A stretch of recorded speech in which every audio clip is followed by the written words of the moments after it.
Politics for Real. I'm Brianna Campbell, your host. Guys, this week's episode is going to be about artificial intelligence in social media. Now, by way of an advanced algorithm, your future employer may be able to Google your mental health information the next time you go for an interview.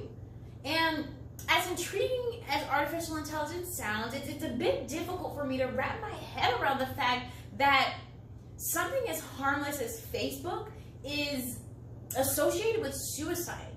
And I wonder how Facebook users have responded to this phenomenon, and I wonder how, and I wonder whether it'll be applied to, other social media platforms like Instagram, Twitter, YouTube, all of that. I wonder whether they'll, apply it.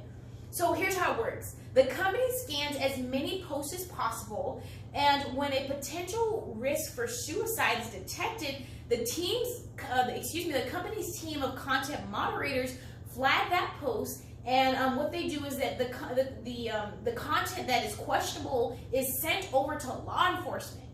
And that's all fine and dandy, but Facebook has to be careful, right? Because while they're assessing this and while they're reviewing it, one content moderator's idea of mentally unstable may be completely different from another's. And then, so what you may end up with is a lot of misdiagnosed people, which is a major phenomenon, a major health concern in America's health system. Now, you might ask, what compelled Facebook to, launch this program? Well, after a series of suicides were live streamed on Facebook, the company felt obligated to pretty much create an algorithm to detect self-harm amongst its users, and this shocked me because I had no idea that anyone would go so far as to make their own public, to publicize their own death or anyone's death for that matter. But apparently this is real and it's happening and we have to address it. Okay, so according to the Business Insider, I read an article from the Business Insider, and they're talking about how information about a person's health is protected by the Health Insurance Portability and Accountability Act, which is also known as HIPAA, and data protection laws that govern health information in the United States don't apply to the data that is created by Facebook's suicide prevention algorithm. Now, this is important because it explains why Facebook's obviously able to get away with a lot. They're not protected by the same laws. They're not protected they're not protected as these health advisors and these health insurance companies. So they're operating in a different system. Now, if you guys, obviously, before I move on, I just want to, make this public service announcement. Guys, if you know someone that is struggling in some way or that's just been acting in a way that's just contrary to who they are, in something obviously that's really serious, then you should say something, guys. You should say something, okay? Millions of Americans are suffering, and, that's why I'm so proud of these companies for finally, reaching out and creating these algorithms, Now, I wonder how millions of Americans are going to respond when they find out that their mental health information is being collected and stored, for those who don't know, by this social media giant without their knowledge. And I wonder what kind of, what kind of trend that's going to create. I'm really curious because not everyone responds to the same way. For some it may be negative, for some it may be positive.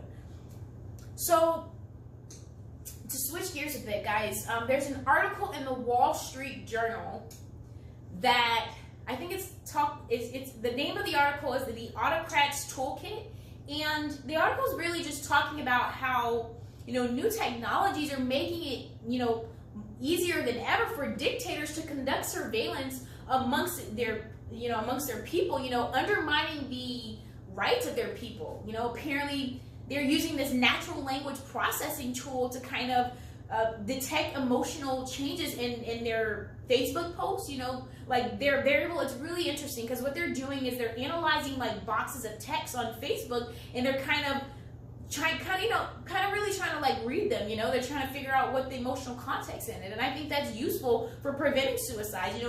Anything in suicide prevention, you have to get to the heart of the matter. You have to get to the root of the matter, and then that's how people feel. And the only way to kind of understand that is to analyze what they're saying. So I applaud them for this. Now, the only problem is that people are debating about the morality of it. You know, is it moral? Okay, are they simply adjusting to the times? Now, China has the social credit system that they're working on, or that they've launched, and this system is kind of, you know, following the same trend, but the difference is that they're monitoring people's public behavior, you know, how people behave in public, you know, what they're doing at work, what they're doing, you know, how they're spending their money, and how, you know, and just how, you know, how they're behaving around town. You know, I think that's really important, you know. But the only controversy in this is that how China's really seeking to hold their people accountable, because apparently, you know, people are missing out. They're losing benefits, you know, that they otherwise would have had based on how they're behaving around, you know, basically around town. And I think that's a little tricky, you know. I mean, apparently people are like being blocked from purchasing bus tickets and train tickets, and, you know, they're being blocked from, you know, potentially, you know, they're being blacklisted from future employers. And I don't know how I feel about that. You know, that they would take that to that level.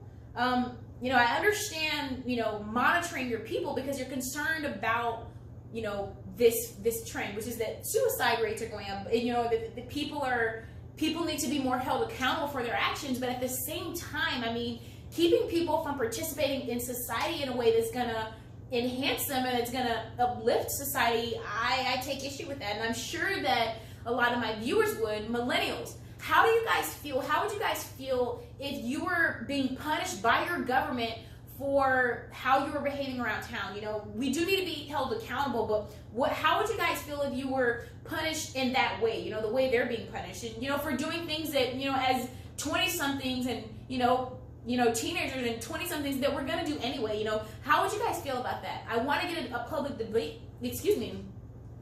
I want to get a public debate started. I want to hear from young people. You know, to what extent should the government be involved in things like this? You know, okay, and then I just want to, you know, move right along. I kind of want to introduce a new technology or a new invention.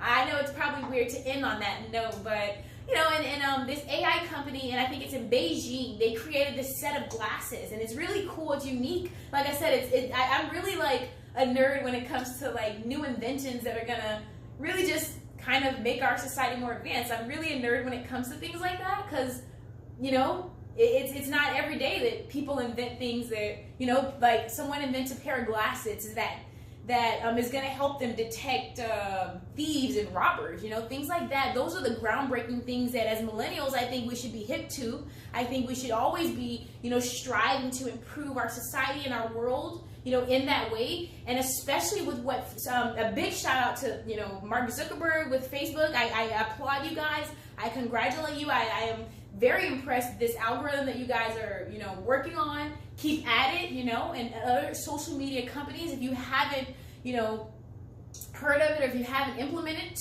this into your program, I strongly advise you to do so, you know. And I just really want to hear what people have to say about this. I want people to know that, you know, that there are people out here who care, you know, and obviously, you know, Facebook is showing you that they care, and other countries are working on ways to hold people accountable and to just improve, you know, improve people's everyday lives. And I think that's definitely noteworthy. It's worthy of a conversation. It's worthy of broadcasting, and it's definitely worthy of an episode. So this has been Politics for Real. Thank you guys so much for watching. We'll see you next week.